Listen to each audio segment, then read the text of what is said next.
we wanted to delve into the process of recording a song that I tracked a couple of weeks ago, an Old Bread song called Everything I Own. So I listened to that song over and over and over again to listen to what each of the guys was doing on the original song, and then I set about to recording it myself, making my own version. And then I handed it over to Steve to do a proper mix of the song, and he took us back to 1972. I think you did a lot of research on what those guys were doing back then. Absolutely. What went where the bass was in the mix, where the shaker or the tambourine and the harpsichord was. Right. So if you A-B the two songs side by side, it's pretty close. You also have to transport yourself to the mindset of 1972, where they were making records very quickly, and the goal was to get that on FM radio or AM radio quickly, and because of the band and also the limitations of vinyl, that was the medium of music distribution at the time, 45s or LPs. So and this song actually appears, what is song 4 or song 5 on side A? I think it is song 4, side A of the album. So again, the mastering engineer would have to say, geez, this is going on the inside grooves of the album. We can't have a lot of bass. On this track, the bass is panned about 9 o'clock throughout the entire song. And you go into mixing a song today, and if you had the bass over there, it'd be like, why is the bass over there? In that era, to pan the bass over there, it was okay because the bass wasn't very bass frequency bassy. Right. It was felt. It wasn't very low end. Not a lot of low ended. Very articulate. And that was a really great thing to hear in this track. You're not missing the oomph. Right. You're still getting it. You're getting all of those instruments. They're all coming across. Let's see if we can just listen to a little bit of that bass from the intro. We'll solo up the bass and see what we got here.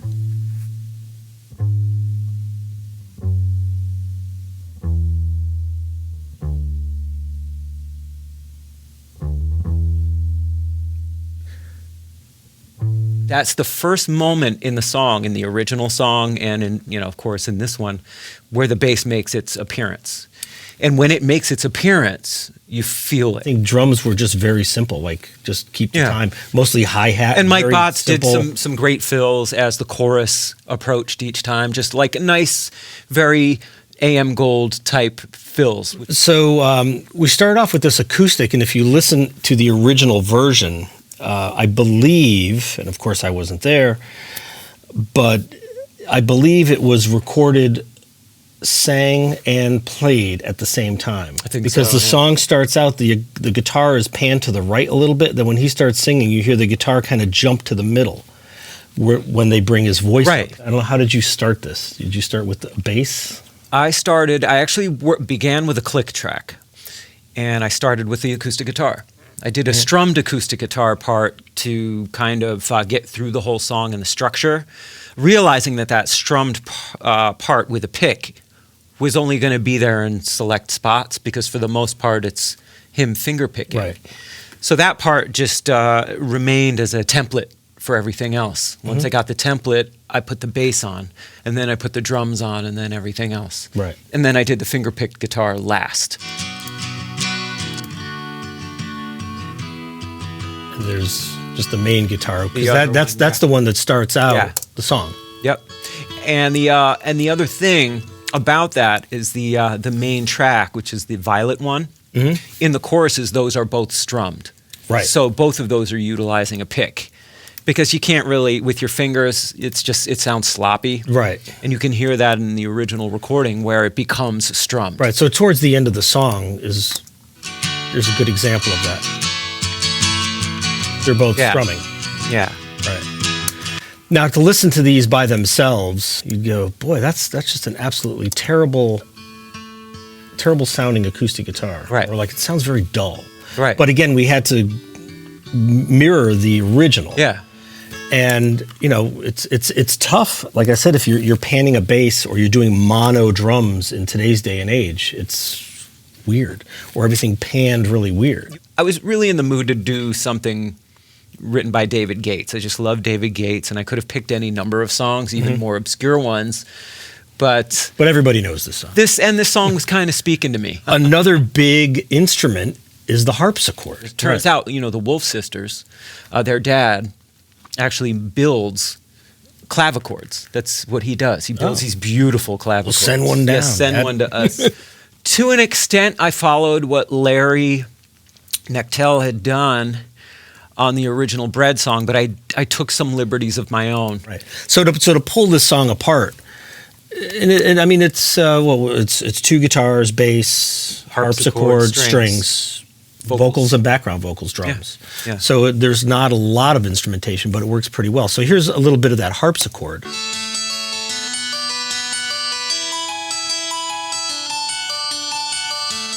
Yeah. So it's almost like a 12-string. Yeah, it is. But it's playing these arpeggios, very simple. I think you have these little flourishes. Yeah, beginning of backwards. each pre-chorus. Yep. With the notes descending. And that sounds Pause, like it's heavily chorus. compressed based on what I'm hearing in the mix. I guess we could talk about a little bit about those keys, like the strings, right? That are happening in that section. So maybe we put the strings against that harpsichord, and if we just listen to those, you'll hear the harpsichord and the strings.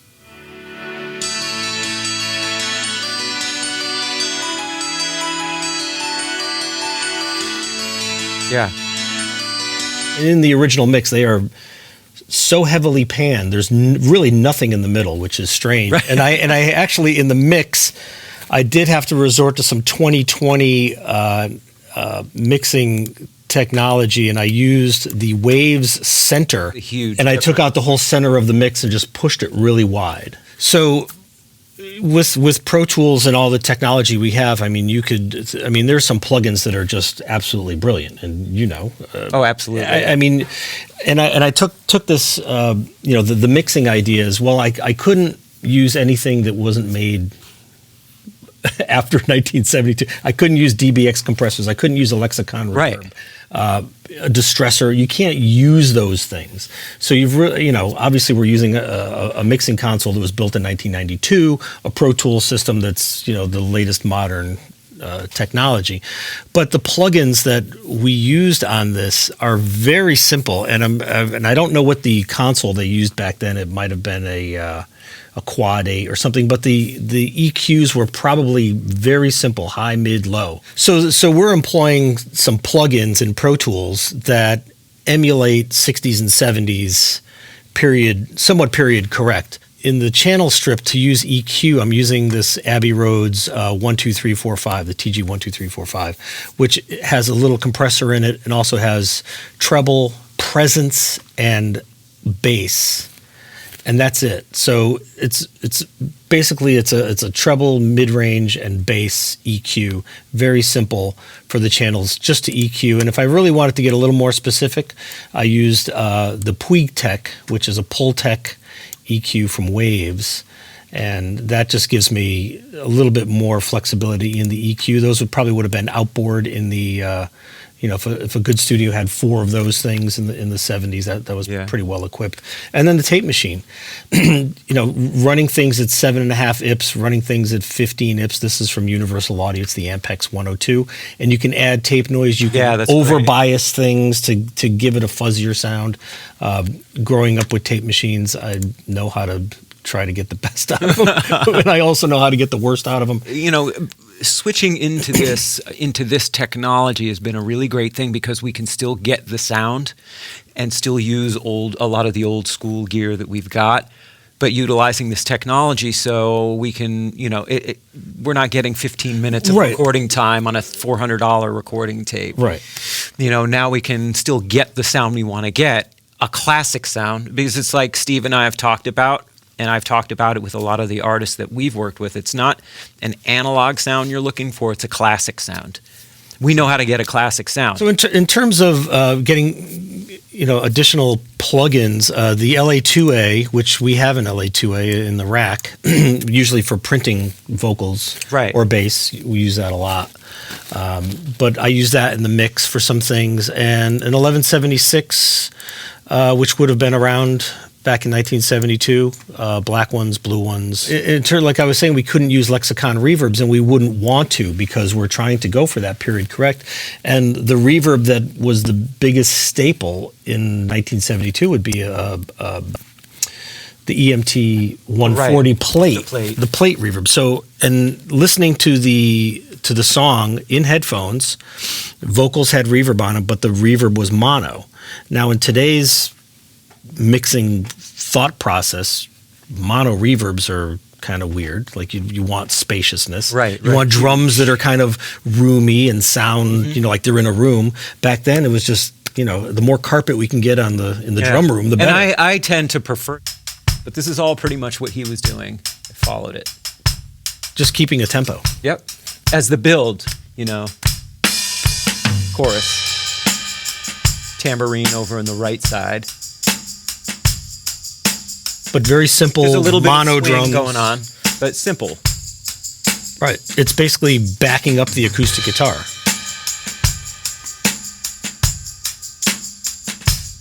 So, and those drums were dry. There was no reverb on those drums. The only thing that had reverb from listening in headphones was a little bit on that lead acoustic, like the main acoustic guitar. Yeah. If we listen to this, you might be able to hear a little bit of that reverb.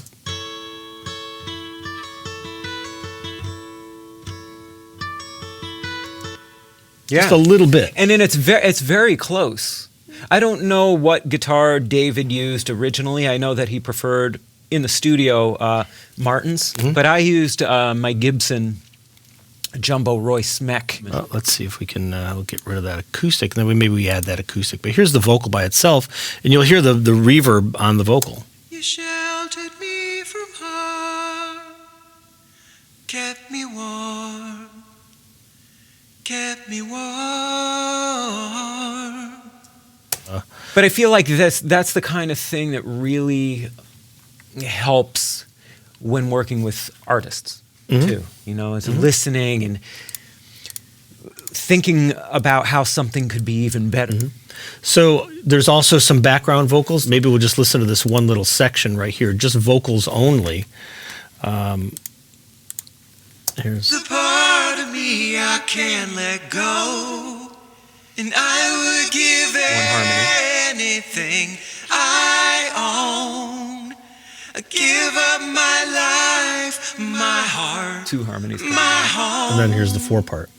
I would give everything I own. The mixing was very simple, just basically listening to the original mix and trying to get the panning right, getting the tone of the guitar. Like we said, we don't want to have a really modern, crisp-sounding guitar. To make a bass sound like 1972 is almost and the going placement against of everything. So, like listening to the first 15 seconds of the Bread original.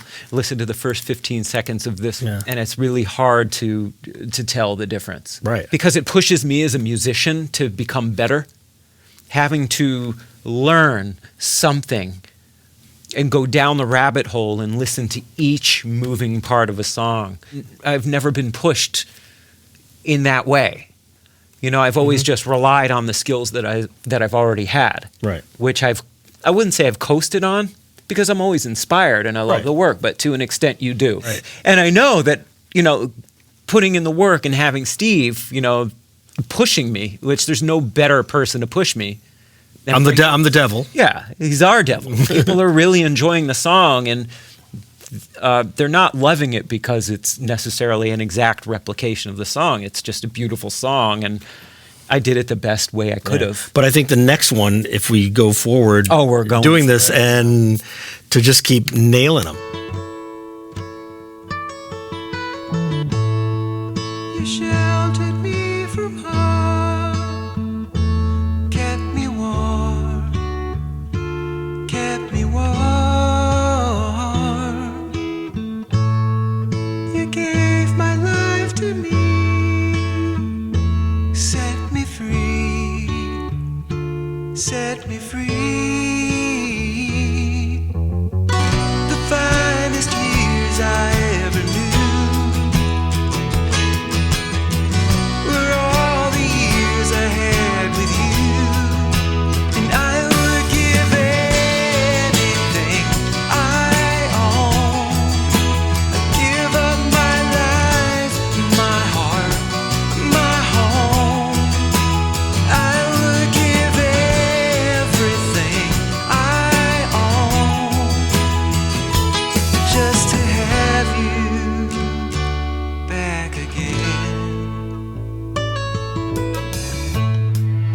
taught me how to love what it's of, what it's of. You never said too much, but still you showed the way, and I knew from watching you. Nobody else could ever know the part of me I can't let go, and I would give anything I own. I'd give up my life, my heart, my home. I would give everything I own just to have you back again. Is there someone you know, you're loving them so, but taking them all for granted? You may lose them one day, someone takes them away, and they don't hear the words you long to say. I would give anything I own. I'd give up my life, my heart, my home. I would give everything I own just to have you back again, just to touch you